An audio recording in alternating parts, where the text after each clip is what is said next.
여러분 정말 예수님을 믿되 오직 예수의 믿음을 가지시게 되기를 축복합니다. 벌써 2년째가 되는군요. 작년에도 그랬고 올해도 문화체육관광부에서 공식적으로 발표한 한국 종교 인구 조사 결과를 보면 기독교 교인 수가 제일 많은 것으로 나옵니다.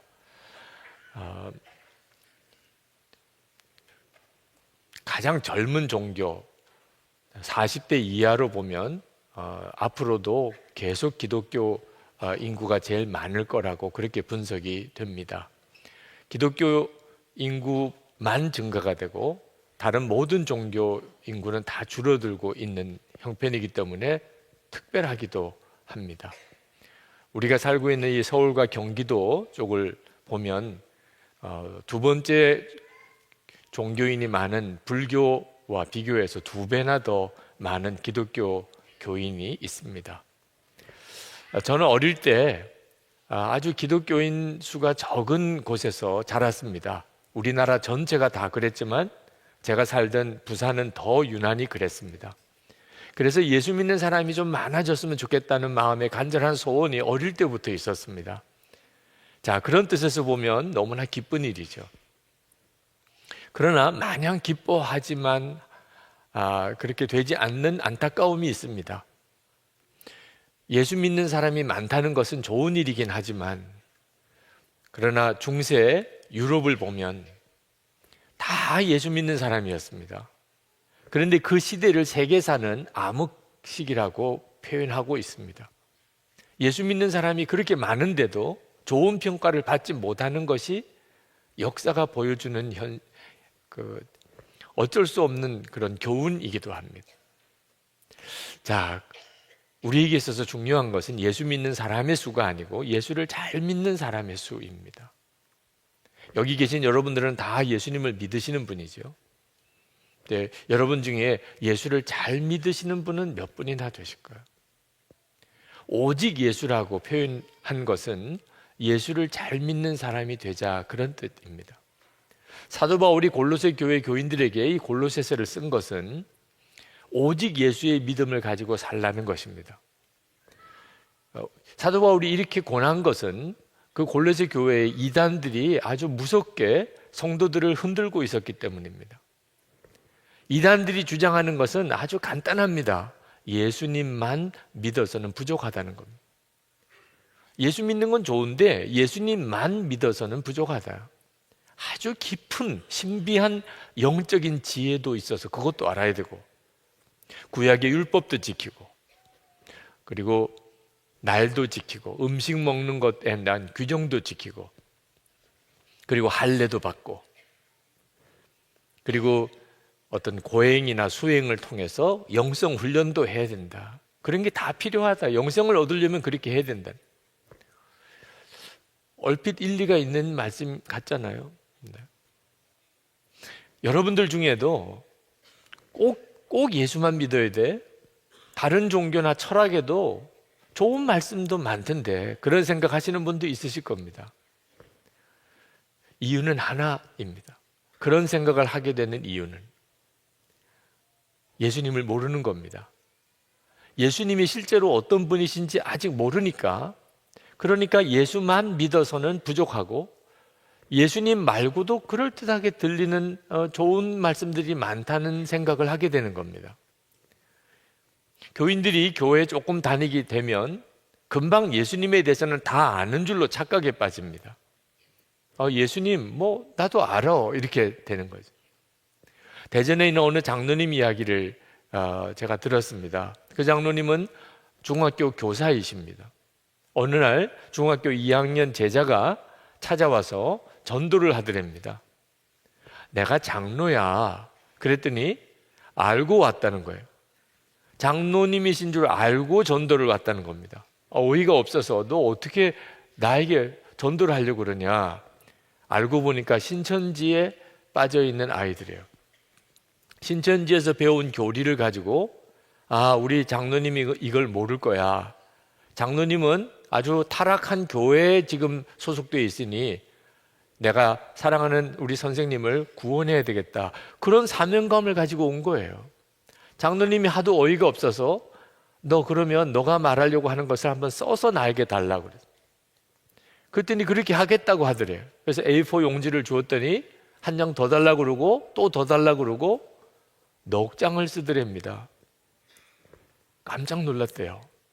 그래서 섬기는 교회에 주일에 와서 중등부 아이들을 만났습니다. 그리고 중등부 아이들에게 너는 왜 예수를 믿어야 되는지, 도대체 예수님이 어떤 분이길래 그렇게 예수를 믿어야 되는지 한번 써봐라 그랬어요. 그랬더니 한 서너 줄 쓰는 아이도 힘들더래요. 여러분 같으면 여러분 몇 장쯤 쓸 것 같습니까? 예수님을 왜 믿어야 되는지, 도대체 예수님은 누구신지 여러분은 얼만큼 알고 계시나요? 우리가 예수님에 대해서 너무 형편없이 잘 모르기 때문에 이단에게 자꾸 휘둘리는 겁니다. 오직 예수는 광신자가 되라는 말 아닙니다. 이 오직이라고 붙이는 것 자체가 문제가 되는 게 아닙니다. 대상을 어떤 대상에게 붙이느냐가 문제인 거죠. 여러분, 오직 남편, 오직 아내, 그게 문제입니까? 안 그러니까 문제인 거죠. 남편의 입장에서는 오직 아내여야 하고 아내 입장에서는 오직 남편이어야죠. 그게 안 되니까 문제 아닙니까? 거짓신이나 우상에게 오직이라고 붙이면 그건 망하는 길이죠. 돈이나 성공에 오직 돈, 오직 성공, 그러면 주변 사람들까지 다 어려워지는 거죠. 대상이 어떤 대상이냐에 따라 다른 거예요. 예수님은 하나님이시고 만왕의 왕이십니다. 그러니 예수님을 믿어도 오직 예수로 믿어야 복이 있는 거죠. 정말 잘 사는 길이 그 길인 것입니다. 하나님께서 이스라엘 백성들에게 하나님을 믿게 하시는데 그냥 믿는 것도 하나님은 성에 안 차셨어요. 신명기 6장 4절 5절에 보면 이스라엘아 들으라, 우리 하나님 여호와는 오직 유일한 여호와시니 너는 마음을 다하고 뜻을 다하고 힘을 다하여 내 하나님 여호와를 사랑하라. 이게 오직 하나님 아닙니까? 오직 마음을 다하고 뜻을 다하고 힘을 다하여 하나님을 사랑하라. 그렇게 하나님을 믿으라는 겁니다. 왜 그렇게 말씀하시죠? 그 삶이 복이 있는 삶이니까. 신명기 28장 3절에 성읍에서도 복을 받고 들에서도 복을 받을 것이며 내 몸의 자녀와 내 토지의 소산과 내 짐승의 새끼와 소와 양의 새끼가 복을 받을 것이며 내 광주리와 떡반죽 그릇이 복을 받을 것이며 내가 들어와도 복을 받고 나가도 복을 받을 것이니라. 나는 그런 복을 못 받았는데, 그렇게 말하지 말고 정말 마음과 뜻과 성품, 힘을 다하여 내가 하나님을 사랑하고 있는가, 정말 오직 예수의 믿음으로 내가 예수님을 믿고 있는지를 먼저 점검하셔야 하는 겁니다. 도대체 예수님이 어떤 분이시길래 이렇게 오직 예수여야 한다는 것인가? 사도 바울이 예수님이 어떤 분이신가에 대하여 이어서 말씀을 하십니다. 한마디로 말하면 첫 번째로 예수님은 하나님이시라는, 창조주 하나님과 동일하신 분이라는. 15절 16절에 그 아들은 보이지 않는 하나님의 형상이시오 모든 피조물보다 먼저 나신 분이십니다. 만물이 그분 안에서 창조되었습니다. 놀라운 말씀입니다. 예수님은 창조주 하나님이십니다. 그래서 하늘에 있는 것들과 땅에 있는 것들, 보이는 것들과 보이지 않는 것들, 왕권이나 주권이나 권력이나 권세나 할 것 없이 모든 것이 그분으로 말미암아 창조되었고 그분을 위하여 창조되었습니다. 그분은 만물보다 먼저 계시고 만물은 그분 안에서 존속합니다. 예수님이 바로 이분이십니다. 18절에 보면 예수님은 또한 당신의 몸인 교회의 머리이십니다. 우리는 이렇게 모여서 교회로 모이고 예수님은 저 하늘에 계신 게 아닙니다. 우리는 예수님의 몸이고 예수님은 우리의 머리이십니다. 예수님은 모든 존재의 근원이십니다. 예수님은 부활의 첫 열매이십니다. 예수님은 만물의 으뜸이십니다. 어떤 사람은 오직 예수라면 가정도 직장도 다 내팽개치는 그런 사람을 생각하는 사람도 있습니다. 실제로 우리 주변에 예수 잘 믿는다고 하면서 가정도 소홀히 하고 그리고 직장도 소홀히 하는 사람도 있습니다. 그 사람은 예수를 잘 믿는 사람이 아닙니다. 자기가 그렇게 말을 하는 것뿐이지. 예수를 잘 믿는데 그렇게 할 수가 없습니다. 이사야 11장 2절에 보면 여호와의 영, 곧 지혜와 총명의 영이요 모략과 재능의 영이요 지식과 여호와를 경외하는 영이라고 했습니다. 하나님의 이 모든 충만함이 예수님 안에 있습니다. 19절 말씀에 하나님께서는 그분 안에 모든 충만함을 머무르게 하시기를 기뻐하시고, 그러므로 예수님 안에는 지혜와 총명, 그리고 모략과 재능, 그리고 지식, 그게 충만하신 분입니다. 그러므로 우리가 오직 예수의 믿음으로 살게 되면 우리의 삶이 지혜롭고 총명한 삶이 되는 겁니다. 재능이 있는 삶이 되는 겁니다. 별 볼 일 없는 것 같은 두 사람이 만나서 가정을 꾸렸는데 얼마나 천국 같은 가정을 이루고 사는지, 아주 하찮은 일을 하는 것 같은데 얼마나 아름다운 기업을 만들어내는지. 왜? 예수님 안에서는 하나님의 지혜와 총명함과 지식과 모략과 재능이 충만하신 분이시기 때문에 그렇습니다. 삶이 반듯해지고 가정과 일터가 놀랍게 일어나게 됩니다. 부패한 나라들에 가보면 대부분 미신이 강합니다. 미신이 뭡니까? 귀신에게 재물을 바치고 복을 구하는 것입니다. 다시 말하면 귀신에게 뇌물을 쓰는 거예요. 자, 자기가 섬기는 귀신이 뇌물을 받는 신입니다. 그러니까 그 사회에는 뇌물을 주고 받는 게 특별한 죄책감이 없습니다. 뇌물을 안 주면 사람이 매정한 인정머리 없는 사람처럼 취급을 합니다. 그런데 신명기 10장 17절에 보면 하나님은 뇌물을 받지 않는 신이라고 나옵니다. 그래서 정말 오직 예수로 살게 되면 뇌물 줄 수가 없고 받을 수도 없습니다. 오직 예수의 믿음을 가져야 죄와 악에서 흔들리지 않는 것입니다. 뿐만 아니라 예수님은 하나님과 우리를 화해시키신 분입니다. 20절에 보면 그분의 십자가의 피로 평화를 이루셔서 그분으로 말미암아 만물을, 곧 땅에 있는 것들이나 하늘에 있는 것들이나 다 자기와 기꺼이 화해시키셨습니다. 예수님은 저와 여러분을 위해서 십자가에 피 흘려 죽으신 분입니다. 왜 그렇게 하셨을까요? 우리의 죄를 속죄하려고. 그것뿐일까요? 하나님과 화해하게 하려고 하신 거예요. 여러분, 이 속죄와 화해는 차이가 있습니다. 어떤 사람을 내가 그 사람이 잘못한 거 속죄한다, 용서한다, 그러나 만나기는 싫다, 그런 사람들도 있잖아요. 하나님은 그렇게 하지 않으셨습니다. 우리의 모든 죄를 다 사하셨다. 그리고 우리와 화해하셨습니다. 다시 말하면 하나님과 우리가 친밀히 동행하는 은혜를 허락하셨습니다. 이건 엄청난 은혜입니다. 그래서 우리도 화해자가 되는 겁니다. 아유, 용서할게요. 뭐 용서하면 되지요, 뭐. 그러나 그 사람하고 다시는 엮이고 싶지 않습니다. 그건 진짜 용서가 아닙니다. 십자가의 은혜를 받은 사람은 그렇게 할 수가 없습니다. 그의 죄를 속죄할 뿐만 아니고 그를 받아들이고 그리고 사랑하는 것까지 가야 십자가의 사람입니다. 손양원 목사님이 그렇게 하셨잖아요. 예수님을 믿는다는 건 엄청난 사건입니다.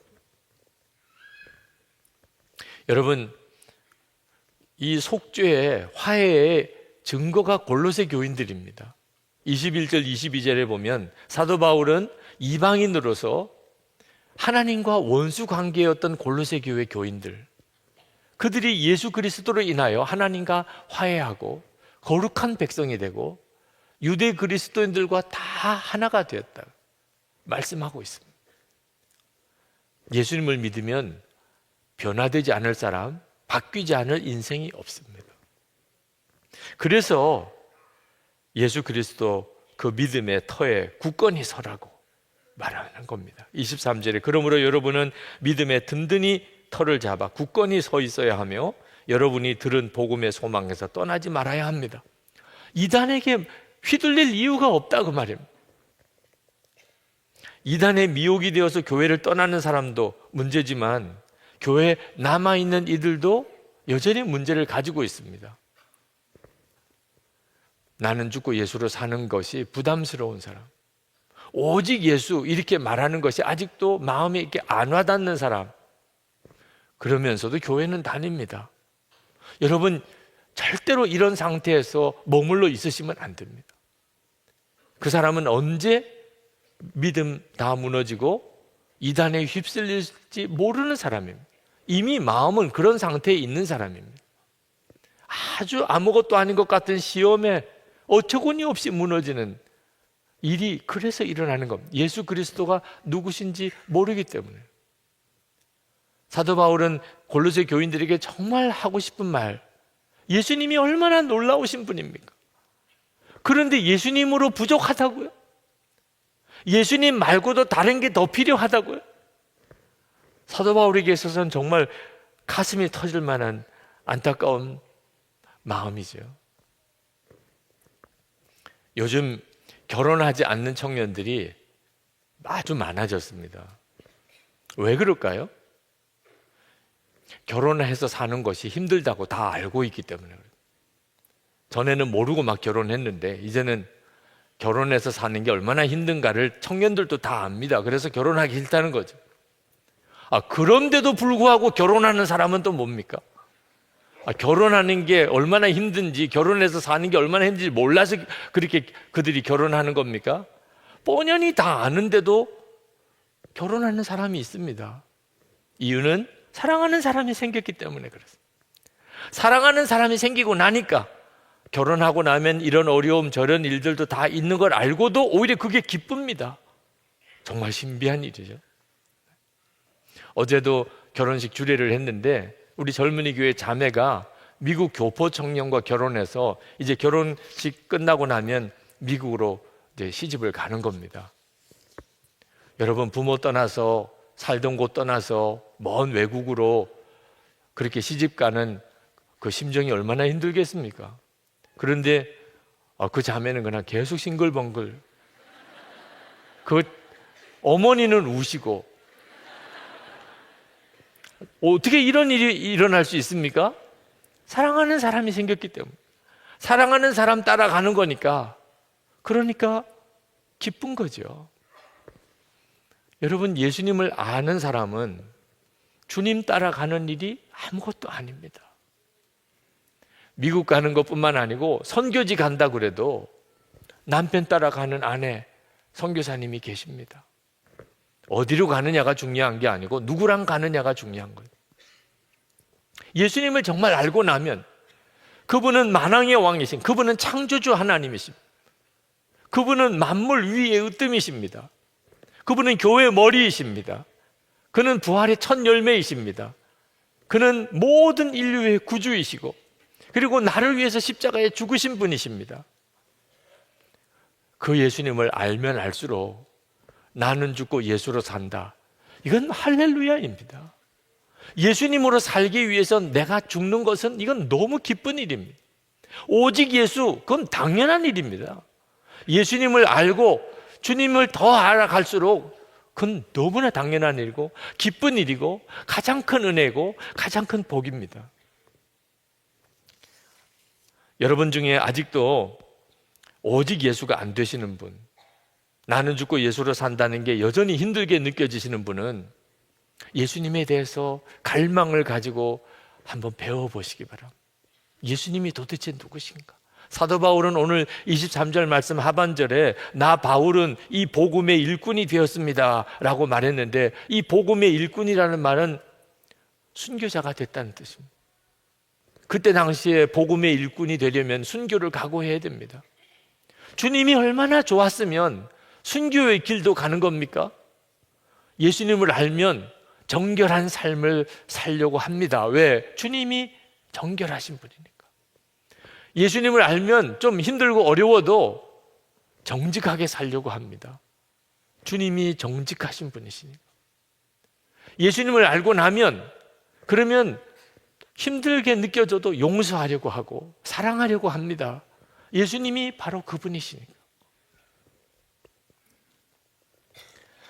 여러분, 왜 마귀가 예수라고 하는 말 자체를 못하도록 그렇게 싫어하는 줄 아십니까?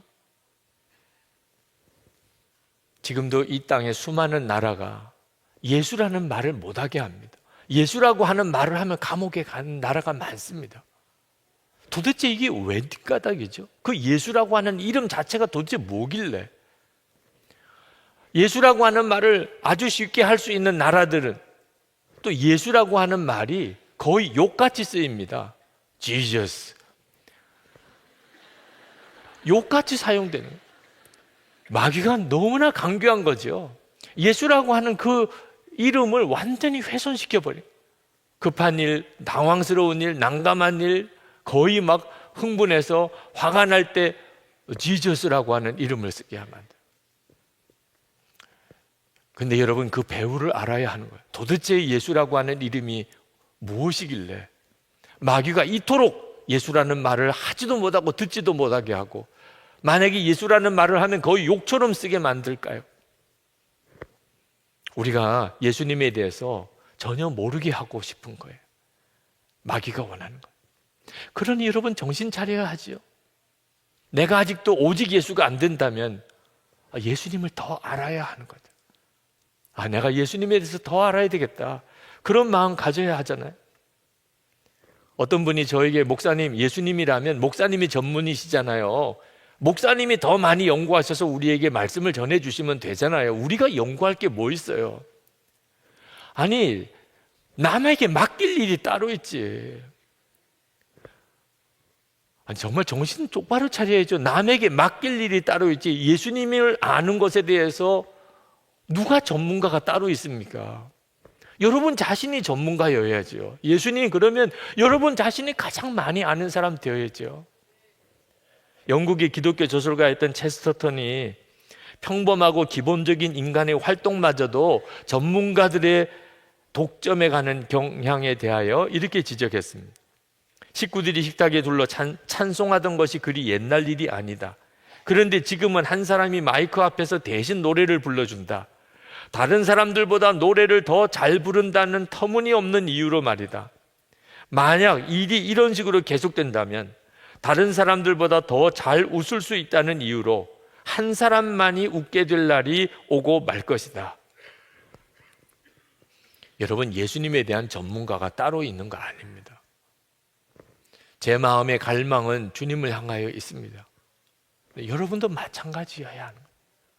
예수님 더 알고 싶어요. 주님 정말 더 알고 싶어요. 여러분 중에는 예수를 잘 믿고는 싶은데 도무지 예수 잘 믿는다고 말할 자신이 없어서 좌절에 빠진 분들이 있으실 겁니다. 여러분, 그 좌절을 기대로 바꾸세요. 내가 알지 못하는 예수님, 내가 아직도 다 온전히 알지 못하는 그 엄청난 예수님에 대한 놀라운 하나님, 신비한 지식이 있다. 기대가 되잖아요. 예수님에 대해서 더 알게 돼요. 예수님을 더 많이 배우게 돼요. 예수님에 대해서 정말 눈이 뜨이는 그런 세계가 내 앞에 기다리고 있어요. 주님이 그렇게 해주실 거예요. 내가 아직도 예수님을 잘 몰라서 이 정도밖에 안 되는 거구나. 주님, 제 눈을 열어주십시오. 도대체 사도 바울은 어떤 사람이길래 나는 죽고 예수로 산다고 그렇게 고백할 수 있었습니까? 도대체 오직 예수라고 말하는 것은 도대체 무엇이길래 그렇게 말하는 것입니까? 저로 알게 해주세요. 주님이 여러분을 그렇게 도와주실 것입니다. 여러분이 만약에 집에서 어떤 아주 옛날 책을 하나 발견해서 이렇게 펼쳐보니까 깜짝 놀라게도 여러분의 집안의 비밀이 그 속에 들어있어요. 보통 가문이 아니에요. 보통 가문이. 우리 가문의 조상이 보통 사람이 아니에요. 여러분의 존재가 보통 존재가 아니에요. 여러분이 만약에 그것을 알게 되었다면 여러분 그 조상에 대해서 더 알고 여러분 자신에 대해서 더 알기를 갈망하지 않겠습니까? 목사님, 우리는 그런 일이 가능성이 1도 없어요. 우리는 알고 보니까 완전히 상놈 집안이었습니다. 좋아요. 여러분의 집안이 상놈 집안이어서도 좋아요. 육신적으로는 뭐 그런 일이 일어날 일이 전혀 없어도 영적으로는 완전히 달라요. 영적으로는 완전히, 여러분 100%예요. 하나님은 나의 아버지죠. 예수님은 나 위에 죽으셨어요. 만왕의 왕이신 주님이 나와 함께 계세요. 아니, 궁금하지 않습니까? 도대체 하나님은 어떠신 분이? 예수 그리스도 그분은 얼마나 놀라우신 분인가? 마음에 갈망이 일어나지 않나요? 그렇게 되기를 축복합니다. 사도 바울이 그렇게 간절히 말씀하고 있는 것이에요. 제가 어릴 때 늘 부르던 찬송가 중에 지금 찬송가 96장에 나와 있는 예수님은 누구신가? 그런 제목의 찬송이 있습니다. 어린아이들 때부터 많이 부르던 찬송입니다. 가사가 이렇습니다. 예수님은 우는 자의 위로요, 없는 자의 풍성이시며 천한 자의 높음과 잡힌 자의 노임되고 약한 자의 강함과 눈먼 자의 빛이시며 병든 자의 고침과 죽은 자의 부활되고 추한 자의 정함과 죽을 자의 생명이며 죄인들의 중보와 멸망자의 구원되고 온 교회의 머리와 만국인의 구주시며 모든 왕의 왕이요 심판하실 주님 되고 우리의 기쁨 되시고 우리의 생명과 평화와 영광이 되신다. 여러분 정말 황홀하잖아요. 아니, 예수님이 이런 분이시란 말이야. 실제로 여러분이 체험해야 되잖아요. 누려야 되잖아요. 여러분에게 다 그 은혜가 주어져 있는 겁니다. 오늘 이 시간 우리가 하나님 앞에 간절히 기도했으면 하는 것은, 주님, 제가 정말 주님을 더 알고 싶습니다. 정말 오직 예수, 그 믿음으로 제가 한번 예수 믿고 살고